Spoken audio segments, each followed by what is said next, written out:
Imagine you're at a poker table. You've got a good hand, but suddenly you're out of chips. The dealer, however, hands you more chips, but at a cost. That's a bit like how the Federal Reserve works. The Federal Reserve, or the Fed as it's commonly known, is the central banking system of the United States. It's like the dealer at the poker table, controlling the flow of money, or in this case, chips. It has the power to influence the economic conditions of the country by adjusting interest rates and controlling the money supply. When the economy is sluggish, the Fed can lower interest rates, making borrowing cheaper and encouraging spending to stimulate the economy. Conversely, when the economy is overheating, the Fed can raise interest rates to cool things down. In essence, the Federal Reserve's role is akin to a dealer's role at a poker table, controlling and influencing the game, the economy, through its actions.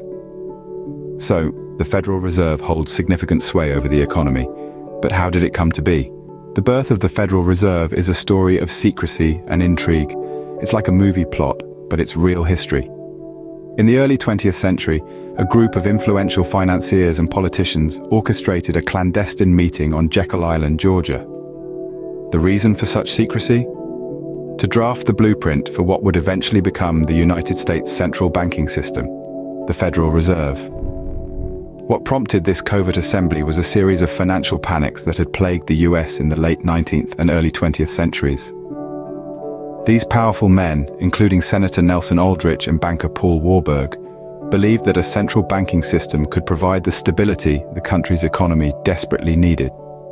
So, under the guise of a duck hunting trip, they set about crafting the Federal Reserve Act, which was passed into law in 1913. In its infancy, the Federal Reserve was tasked with one primary mission: to prevent banking panics and financial crises. But as the years rolled on, the Federal Reserve's role began to evolve. It started to take on responsibilities beyond just stabilizing the banking system. Today it manages the US economy by controlling the money supply and setting interest rates, with the ultimate aim of maintaining price stability and high levels of employment. Over the past century, the Federal Reserve has faced a myriad of challenges, from the Great Depression of the 1930s to the financial crisis of 2008. Each crisis has tested the Federal Reserve's ability to adapt and respond, and in the process, it has become an increasingly powerful entity. From a gathering of a few men on Jekyll Island, the Federal Reserve has grown into a powerful entity. But what does this mean for our future? The actions of the Federal Reserve have far-reaching implications, much like a stone thrown into a pond causing ripples. The Federal Reserve, often referred to as the Fed, has the power and authority to influence interest rates, which is akin to controlling the economic heartbeat of the nation. When the Fed tweaks these rates, it's essentially adjusting the cost of borrowing money. This can lead to significant ripple effects across the country and around the globe. For instance, when the Fed increases interest rates, borrowing becomes more expensive. This means that businesses might think twice before taking out loans for new projects or expansions.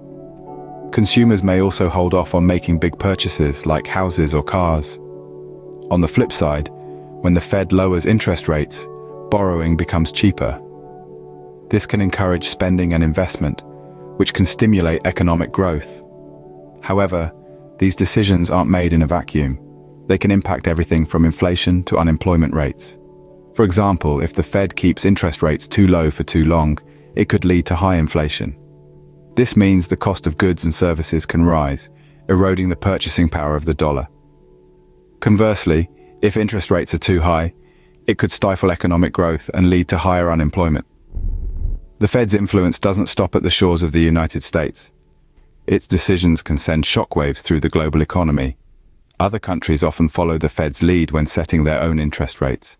Therefore, a decision made in Washington, D.C. can impact a small business owner in Berlin, a retiree in Tokyo, or a student in Buenos Aires. So it's clear that the Federal Reserve's actions carry significant weight. They're like the dealer in a high-stakes poker game, and we're all at the table. The Federal Reserve, like that poker dealer, holds a lot of chips. It's crucial to understand how they play their game, as the effects can reach our pockets and the economy at large.